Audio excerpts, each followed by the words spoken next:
Hello! We're right in the middle of fall, so let's cook a pot of creamy garlic soup together.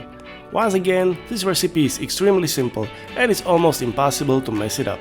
All you need are a few very common ingredients and about 45 minutes of your time. I will also show you two ways of serving this soup, but more on that later. Let's make the soup first.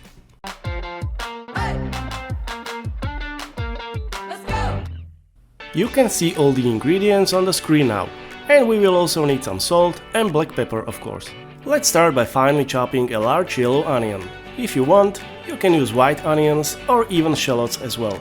Heat up some olive oil in a medium-sized pot and go on with the onions.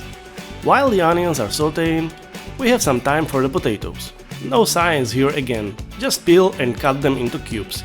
We are about to cook the potatoes until they almost start to fall apart, so smaller pieces work better. Once the onions become translucent and the edges start to brown, it's time to add our garlic. We need a whole head of garlic, and I'm simply crushing all the cloves one by one like this. Drop in 2 tablespoons of butter and saute for about 3 more minutes to extract flavors from the garlic. Add a teaspoon of dried thyme and saute for 2 or 3 more minutes again. And now it's time for the potatoes. Add all of them into the pot. Mix them with the onions and garlic and saute for 3 more minutes once more. Pour in 5 or 6 cups of chicken or vegetable stock. Alternatively, you can use just water and 2 cubes of bouillon. Go on with a cup of heavy cream and of course, generously season with salt and pepper. You will need about a teaspoon of each, but it's better to add less at first and add more later if needed. Mix everything together properly.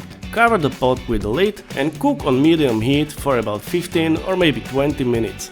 Once the potatoes are easy to break with a fork like this, we are good and it's time for the next step. I am sure you have a hand blender at home, so let's put it to good use now. We want to make sure that all the potatoes, onions and garlic are blended finely and there are no lumps left whatsoever. It shouldn't take longer than 2 or 3 minutes, and once we are there, it's time for a taste test. You will likely have to add a bit of salt and black pepper, which I'm doing as well. Mix everything again and cook for a minute or 2. And it's time to serve. There are many ways to garnish this soup, and here are my 2 favorite ones. Homemade bread croutons and finely chopped chives is a sure hit. But you can also use roasted bacon bits, a nice amount of cheddar cheese and again some chives on top. So what do you think? I'd say the soup looks just great and I can't wait to try it. Did you like this recipe? You know what to do. Hit the subscribe button so you don't miss the following ones. See you next time!